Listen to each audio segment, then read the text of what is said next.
നമസ്കാരം. ഇന്ന് നടന്ന മുഴുവൻ വാർത്തകളും അറിയാം ഒറ്റനോട്ടത്തിൽ ന്യൂസ് 360യിലൂടെ. ആദ്യം തലക്കെട്ടുകളിലേക്ക്. ദീപകിന്റെ മരണം ഒളിവിലായിരുന്ന ഷിംജിത പിടിയിൽ. സുനിത വില്യംസ് വിരമിച്ചു. പ്രഖ്യാപനം ഇന്ത്യ സന്ദർശനത്തിനിടെ. വെനസ്വേലൻ എണ്ണയിൽ US പിടിമുറുക്കുന്നു. 50 ദശലക്ഷം ബാരൽ ഏറ്റെടുത്തതായി ട്രംപ്.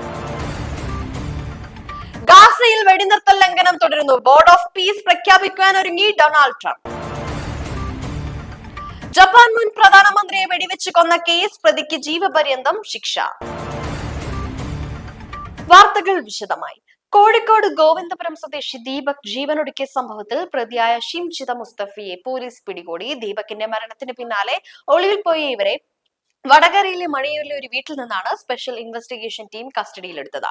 കർണാടകയിലേക്ക് കടന്നതായി നേരത്തെ സൂചനയുണ്ടായിരുന്നുവെങ്കിലും സൈബർ സെല്ലിന്റെ സഹായത്തോടെ നടത്തിയ പരിശോധനയിലാണ് വടകരയിലുണ്ടെന്ന് കണ്ടെത്തിയത്. കോഴിക്കോട് ഗോവിന്ദാപുരം സ്വദേശി ദീപക് ജീവനൊടുക്കിയ സംഭവത്തിൽ വടകര സ്വദേശിയായ ഷിംജിതയെ പോലീസ് അറസ്റ്റ് ചെയ്തു. വടകരയിൽ നിന്ന് തന്നെയാണ് പോലീസ് പിടികൂടിയിരിക്കുന്നത്. ബസിനുള്ളിൽ വെച്ച് ദീപക് മോശമായി പെരുമാറി എന്നാരോപിച്ച് ഷിംജിത സോഷ്യൽ മീഡിയയിൽ വീഡിയോ പങ്കുവച്ചിരുന്നു. ഇതിന് പിന്നാലെ ദീപക് വലിയ രീതിയിലുള്ള സൈബർ ആക്രമണത്തിന് ഇരയാവുകയും മനംനൊന്ത് കഴിഞ്ഞ ഞായറാഴ്ച ആത്മഹത്യ ചെയ്യുകയുമായിരുന്നു.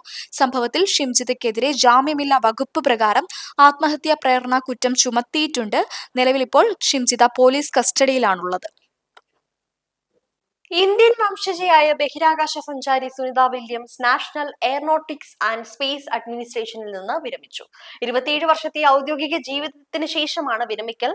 അന്താരാഷ്ട്ര ബഹിരാകാശ നിലയത്തിൽ 3 ദൗത്യങ്ങൾ വിജയകരമായി പൂർത്തിയാക്കിയാണ് സുനിത നാസയിൽ നിന്ന് പടിയിറങ്ങുന്നത്.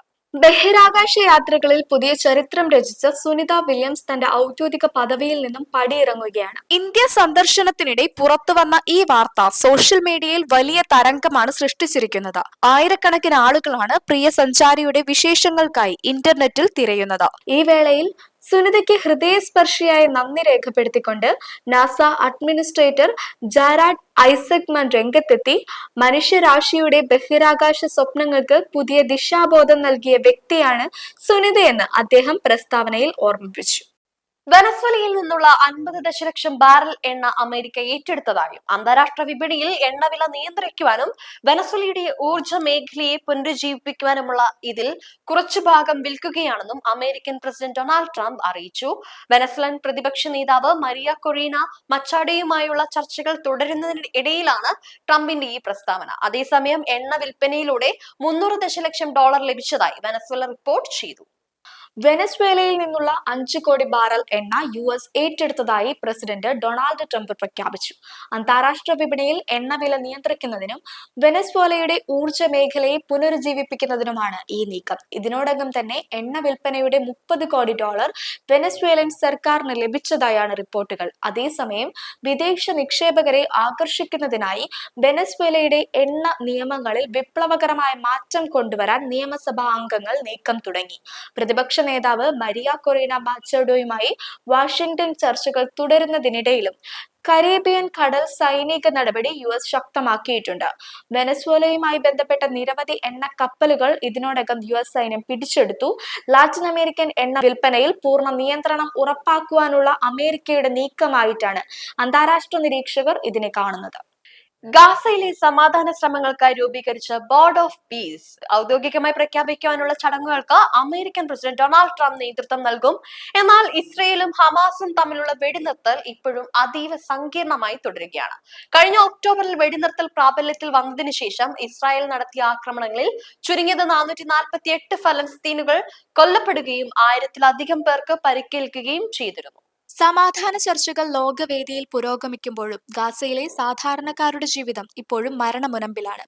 കഴിഞ്ഞ ഒക്ടോബറിൽ നിലവിൽ വന്ന വെടിനിർത്തൽ കരാർ ലംഘിച്ചുകൊണ്ട് ഇസ്രായേൽ നടത്തുന്ന ആക്രമണങ്ങളിൽ ഇതുവരെ 448 ഫലസ്തീനുകൾ കൊല്ലപ്പെട്ടതായാണ് ഔദ്യോഗിക കണക്കുകൾ സൂചിപ്പിക്കുന്നത്.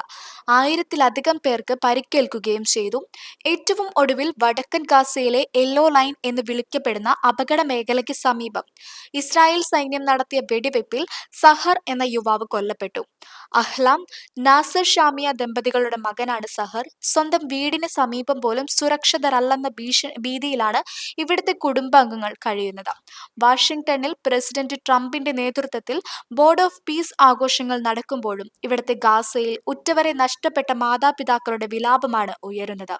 വെടിനിർത്തൽ പ്രഖ്യാപിച്ചിട്ടും സാധാരണക്കാർക്ക് നേരെ സൈന്യം നടത്തുന്ന അതിക്രമങ്ങൾ സമാധാന ശ്രമങ്ങൾക്ക് വലിയ വെല്ലുവിളിയാണ് ഉയർത്തുന്നത്. ജപ്പാൻ മുൻ പ്രധാനമന്ത്രിയായ ഷിൻസോ ആബെ വെടിവെച്ച് കൊലപ്പെടുത്തിയ കേസിൽ പ്രതിയായ ടെത്സുയ യമഗാമിക്ക് കോടതി ജീവപര്യന്തം തടവ് ശിക്ഷ വിധിച്ചു. പടിഞ്ഞാറൻ ജപ്പാനിലെ നാര ജില്ലാ കോടതിയാണ് ഇന്ന് നിർണായകമായ വിധി പുറപ്പെടുവിച്ചത്. ജപ്പാൻ രാഷ്ട്രീയത്തെ പിടിച്ചുലച്ച ആ കറുത്ത ദിനത്തിന് ഇന്ന് നീതി നടപ്പിലാക്കുകയാണ്. 2022 ജൂലൈ 8 ജപ്പാൻ മുൻ പ്രധാനമന്ത്രി ഷിൻസോ അബെ നടുറോട്ടിൽ കൊല്ലപ്പെട്ടത്. പ്രതിയായ 45-കാരൻ യമഗാമി കുറ്റം സമ്മതിച്ചിരുന്നു. മതസംഘടനയായ യൂണിഫിക്കേഷൻ ചർച്ചിനോടുള്ള വൈരാഗ്യമാണ് കൊലപാതകത്തിന് കാരണമായതെന്ന് ഇയാൾ കോടതിയിൽ പറഞ്ഞു. ജപ്പാനിലെ കർശനമായ ആയുധ നിയമങ്ങളെ വെല്ലുവിളിച്ചുകൊണ്ട് സ്വന്തമായി നിർമ്മിച്ച തോക്കുമായാണ് ഇയാൾ അന്നെത്തിയത്. ഒരു രാജ്യത്തിന്റെ പ്രിയപ്പെട്ട നേതാവിനെ പകൽ വെളിച്ചത്തിൽ ഇല്ലാതാക്കിയ ഈ കൊലപാതകം ചരിത്രത്തിലെ ഏറ്റവും ക്രൂരമായ ഒന്നാണെന്ന് കോടതി നിരീക്ഷിച്ചു. പ്രതിഭാഗം ശിക്ഷയിൽ ഇളവ് ആവശ്യപ്പെട്ടെങ്കിലും കോടതി അത് തള്ളുകയായിരുന്നു. പ്രതിക്ക് ജീവപര്യന്തം ശിക്ഷ ഉറപ്പാക്കുകയും ചെയ്തു. ഇന്നിതുവരെയുള്ള മുഴുവൻ വാർത്തകളും ന്യൂസ് 360 ഇവിടെ അവസാനിക്കുന്നു. വീണ്ടും പുതിയ വാർത്താവിശേഷങ്ങളുമായി നാളെ കാണാം.